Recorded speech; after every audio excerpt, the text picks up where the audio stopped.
Elles suivent les cours comme tous les jeunes lycéens de leur âge. Pourtant, Sarah, Anna et Aminata partagent leur quotidien entre l'école et les terrains de handball. Issues du club de Montigny-le-Bretonneux, ces 3 jeunes filles ont intégré au début de l'année scolaire le pôle espoir d'Orléans. Tout juste âgées de 15 ans, elles ont dû s'adapter à cette nouvelle vie 100% handball, loin des amis d'enfance, loin de la famille. Au début c'était un peu dur, mais maintenant franchement, je me suis habituée donc ça va. C'est difficile puisqu'il y a l'éloignement avec la famille, etc. Après, beaucoup de choses sont mises en place pour elles. Donc, quand elles sont en pôle espoir, c'est relativement aisé d'être en pôle espoir puisque tout est mis en place. Le lundi soir, il y a une psychologue qui vient tous les lundis soirs pour les accompagner. Il y a un kinésithérapeute présent le lundi et le jeudi soir, un médecin le jeudi soir. Donc, il y a vraiment un cocon qui est mis autour d'elles. Nous, on les suit également dans leur double projet au niveau scolaire. Si ça ne fonctionne pas, qu'est-ce qui se passe? Voilà, on met en place des aménagements. Donc, elles sont vraiment suivies, encadrées. Anna, c'est un petit peu la belle histoire de cette promotion. D'abord refusée, elle est arrivée fin septembre pour remplacer le départ d'une autre joueuse. Après 2 rentrées scolaires et quelques semaines d'adaptation, elle met les bouchées doubles pour se mettre à niveau.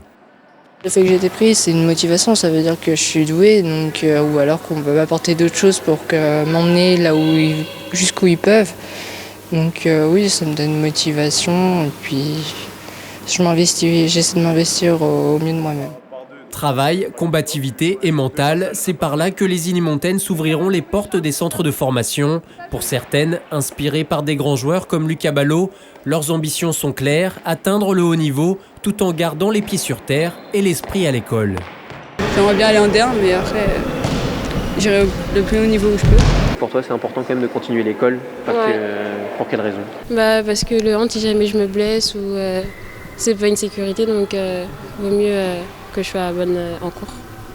Par dose de 12 heures par semaine au pôle, les jeunes femmes enchaînent les entraînements, en moyenne 2 par jour, sans compter la session du vendredi soir avec leur club de Montigny et le match du week-end.